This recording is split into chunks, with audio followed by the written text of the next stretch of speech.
கிறிஸ்துவுக்குள் அன்பானவர்களே, ஆண்டவராகிய இயேசு கிறிஸ்துவின் நாமத்தினாலே உங்களை நான் வாழ்த்துகிறேன்.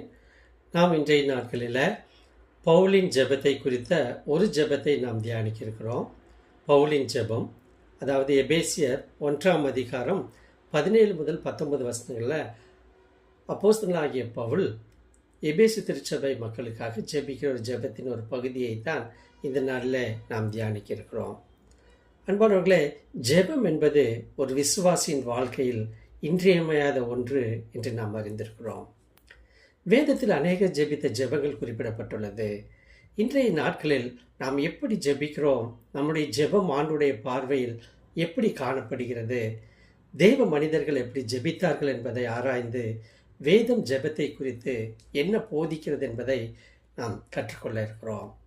குறிப்பாக அப்போஸ்தலனாகிய பவுல் எப்படி ஜெபித்தார், விசுவாசிகள் எப்படி ஜெபிக்க வேண்டும் என்று கற்றுக்கொள்வதோடு வேதம் நமக்கு என்ன போதிக்கிறது என்று கற்றுக்கொள்ளும் போது நிச்சயமாகவே இன்றைய நாளில் ஒரு விசேஷ பாடத்தை நாம் கற்றுக்கொள்ள இருக்கிறோம். வரும் நாட்களில் பவுலின் ஜெபத்தை குறித்த 3 பகுதிகளை அப்போஸ்தலனாகிய பவுலின் வெவ்வேறு நிருபங்களிலிருந்து நாம் கற்றுக்கொள்ள இருக்கிறோம்.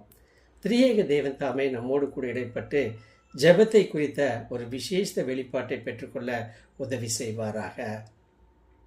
பவுலின் ஜெபம் முதன்மையாக புதிய ஆசீர்வாதங்களை பெறுவது பற்றியதல்ல, மாறாக கிறிஸ்துவுக்குள் ஏற்கனவே அருளப்பட்டுள்ள ஆவிக்குரிய ஆசீர்வாதங்களை காண்பது மற்றும் புரிந்து கொள்வது பற்றியதே ஆகும். விசுவாசிகள் கடவுளை பற்றிய தங்கள் அறிவிலும் அவருடைய அழைப்பின் மீதான நம்பிக்கையிலும் தங்கள் சுதந்திரம் குறித்த விழிப்புணர்விலும் அவருடைய வல்லமையை சார்ந்திருப்பதிலும் வளரும்போது கிறிஸ்தவ வாழ்க்கை மற்றும் ஜெபம் ஒரு பொருளுள்ளதாக காணப்படுகிறதை நாம் பார்க்க முடியும். பவுலின் ஜெபமாகிய எபேசியர் 1ஆம் அதிகாரம் 16 முதல் 19 வசனங்களை வாசிக்கிறேன். இதுதான் இன்றைய தியான பகுதி. எபேசியர் 1ஆம் அதிகாரம் 16 முதல் 19 வசனங்கள். இடைவிடாமல் உங்களுக்காக ஸ்தோத்திரம் பண்ணி என் ஜெபங்களில் உங்களை நினைத்து நம்முடைய கர்த்தராகிய இயேசு கிறிஸ்துவின் தேவனும் மகிமையின் பிதாவுமானவர் தம்மை நீங்கள் அறிந்து கொள்வதற்கான ஞானத்தையும் தெளிவையும் அளிக்கிற ஆவியை உங்களுக்கு தந்தரல வேண்டும் என்றும், தாம் நம்மை அழைத்ததினாலே நமக்கு உண்டாயிருக்கிற நம்பிக்கை இன்னதென்றும், பரிசுத்தவான்களிடத்தில் தமக்கு உண்டாயிருக்கிற சுதந்திரத்தினுடைய மகிமையின் ஐஸ்வர்யம் இன்னதென்றும், தாம் கிறிஸ்துவை மரித்தோரிலிருந்து எழுப்பி அவரிடத்தில் நடப்பித்த தமது பலத்த சத்துவத்தின் வல்லமைப்படியே விசுவாசிக்கிறவர்களாகிய நம்மிடத்திலே காண்பிக்கும் தம்முடைய வல்லமையின் மகா மேன்மையான மகத்துவம் என்னதென்றும் நீங்கள் அறியும்படிக்கு அவர் உங்களுக்கு பிரகாசமுள்ள மனக்கண்களை கொடுக்க வேண்டும் என்றும் வேண்டிக் கொள்கிறேன். அன்பானவர்களே, பவுலின் இந்த ஜெபம் மிகவும் ஒரு எளிமையான, பொதுவாக நம்முடைய ஜெபங்களின் தன்மைக்கு முற்றிலும் மாறுபட்ட ஒன்றாக காணப்படுகிறதை நாம் காண முடியும். அப்போஸ்தலனாகிய பவுல் தன் ஜெபத்தில் தேவனிடத்தில் 3 முக்கிய காரியங்களை கேட்கிறார்.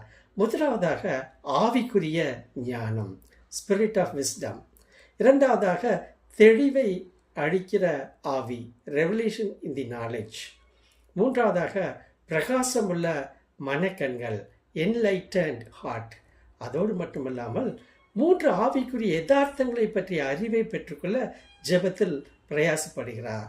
அதாவது முதலாவதாக அவருடைய அழைப்பின் நம்பிக்கை, the hope of his calling. இரண்டாவதாக அவருடைய சுதந்திரத்தின் ஐஸ்வர்யங்கள், the riches of his inheritance. மூன்றாவதாக அவருடைய வல்லமையின் மகத்துவம், the greatness of his power. நம்முடைய தியான பகுதியில் பவுலின் ஜெபத்தை சற்று உற்று பார்ப்போம் என்றால் அது நம்முடைய ஜெபத்தை போன்றதல்ல. அவருடைய ஜெபம் பவுலை பொறுத்தவரை ஜெபத்தின் மையமே தேவனை அறிந்து கொள்வதுதான், நோயிங் தி லார்ட். அதனால்தான் பிலிப்பியர் 3ஆம் அதிகாரம் 8ஆம் வசனத்தில் இப்படி அவர் கூறுகிறார், அது மாத்திரமல்ல, என் கர்த்தராகிய இயேசு கிறிஸ்து இயேசுவை அறிகிற அறிவின் மேன்மைக்காக எல்லாவற்றையும் நஷ்டம் என்று எண்ணிக்கொண்டிருக்கிறேன். அதாவது கிறிஸ்துவை அறிகிற அறிவின் மேன்மைக்காக. யோவான் 17:3 ஆண்டவராகிய இயேசு கிறிஸ்து இப்படியாக போதிக்கிறார், ஒன்றான மெய் தேவனாகிய உம்மையும் நீர் அனுப்பினவராகிய இயேசு கிறிஸ்துவையுமே அறிவதே நித்திய ஜீவன். அன்பானவர்களே, பவுல் எப்படி ஜெபிக்கவில்லை என்று நான் கூறுகிறேன். தம்முடைய வெற்றிக்காக, தம்முடைய ஆறுதலுக்காக, தன்னுடைய ஊழிய வளர்ச்சிக்காக, பொருள் தேவைகளுக்காக அவர் ஜெபித்ததாக தெரியவில்லை. மாறாக அவர் தேவனுடைய நெருங்கிய உறவுக்காக ஜெபிக்கிறார். எபேசியர் 3:17 வருகிற ஞானம் என்பதற்கான கிரேக்க வார்த்தை ஆழமான அனுபவபூர்வமான அறிவை குறிக்கிறது. இது மேலோட்டமான ஒரு விழிப்புணர்வு அல்ல. அப்போஸ்தலனாகிய பவுல் தன்னுடைய ஜெபத்தில் எபேசு சபை விசுவாசிகளுக்கு தேவையான ஒரு காரியத்தை எபேசியர் 1:19 குறிப்பிடுகிறார். அவர் உங்களுக்கு பிரகாசமுள்ள மனக்கண்களை கொடுக்க வேண்டும் என்று வேண்டிக் கொள்கிறேன். ஆவிக்குரிய குருட்டுத்தன்மை என்பது வேதாகமத்தில் மீண்டும் மீண்டும் வரும் ஒரு கருப்பொருள். விசுவாசிகள் ஆவிக்குரிய விதத்தில் எதையும் காண வேண்டும் என்று பவுல் ஜெபிக்கிறார். ஆகவே இந்த பிரகாசமுள்ள மனக்கண்கள் என்பதன் பொருள் என்ன?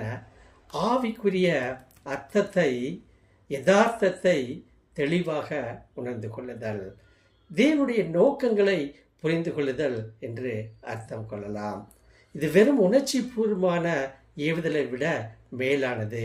இது ஆவியானவரால் செயல்படுத்தப்படும் ஒரு உணர்தல் ஆகும். எதற்காக பிரகாசமுள்ள மனக்கண்கள் வேண்டும் என்று ஜெபிக்கிறார்? இதை முந்தின பகுதியில், அதாவது எபேசியர் 1:19 முந்தின பகுதியில் குறிப்பிடுகிறார். விசுவாசிக்கிற நம்மிடத்தில் அவருடைய வல்லமையின் மகா மேன்மை என்று குறிப்பிடுகிறார். வேதத்தில் தேவனுடைய வல்லமையை பற்றிய மிக வலிமையான விளக்கங்களில் இதுவும் ஒன்றாகும். பவுல் அடுக்கி கூறும் இந்த வல்லமை என்ற கிரேக்க சொற்கள் உணர்த்துவது அந்த வல்லமை மிக வல்லமை உள்ளது, அந்த வல்லமை செயல்படுவது, அந்த வல்லமை வெற்றி பெறும் வல்லமை. பின்வரும் வசனங்களில் பவுல் இந்த வல்லமையை கிறிஸ்துவை மரித்தோரிலிருந்து எழுப்பியது என்று எழுதுகிறார். அவரை சகல அதிகாரங்களுக்கு மேலாக அமரச் செய்தது என்று குறிப்பிடுகிறார். ஆம் பிரியமானவர்களே, மிக முக்கியமாக கிறிஸ்தவ வாழ்க்கை மனித பலத்தால் மட்டும் நிலைநிறுத்தப்படுவதில்லை. அது தேவனுடைய உயிர்த்தெழுதின் வல்லமையை சார்ந்துள்ளது என்பதை நாம் ஒருபோதும் மறந்துவிடக்கூடாது. அப்போஸ்தலனாகிய பவுல் எபேசு திருச்சபை விசுவாசிகளுக்கு ஜெபித்த ஜெபத்தை இன்று தியானித்தோம். அதன் அடிப்படையில் ஒரு சில கேள்விகளை, உங்கள் ஜெபம், என்னுடைய ஜெபம் மற்றும் ஜெபத்தை குறித்த ஆவிக்குரிய புரிந்து கொள்ளுதல் எப்படிப்பட்டது மற்றும் அனுதின வாழ்க்கையில் அது எப்படி அபியாசப்படுத்தப்படுகிறது என்று ஆராய்ந்து பார்த்து சிந்தித்து செயல்பட நான் அழைப்பை விடுக்கிறேன். முதலாவதாக, உண்மையாகவே தேவனை அறிந்து கொள்வது என்றால் என்ன? இரண்டாவதாக, விசுவாசிகள் தங்கள் ஏற்கனவே பெற்றிருக்கும் ஆன்மீக ஆசீர்வாதங்களை சில சமயங்களில் ஏன் உணர்ந்து கொள்ள தவறுகிறோம்? மூன்றாவதாக, வேதாகம நம்பிக்கை என்பது வெறும் நம்பிக்கையிலிருந்து எவ்வாறு வேறுபடுகிறது? அதை எப்படி விசுவாசத்தினால் செயல்படுத்தப்படுகிறது? நான்காவதாக, தற்போதைய சூழலில் கடவுளின் வல்லமை உங்களுக்கு மிகவும் தேவைப்படும் இடம் எது?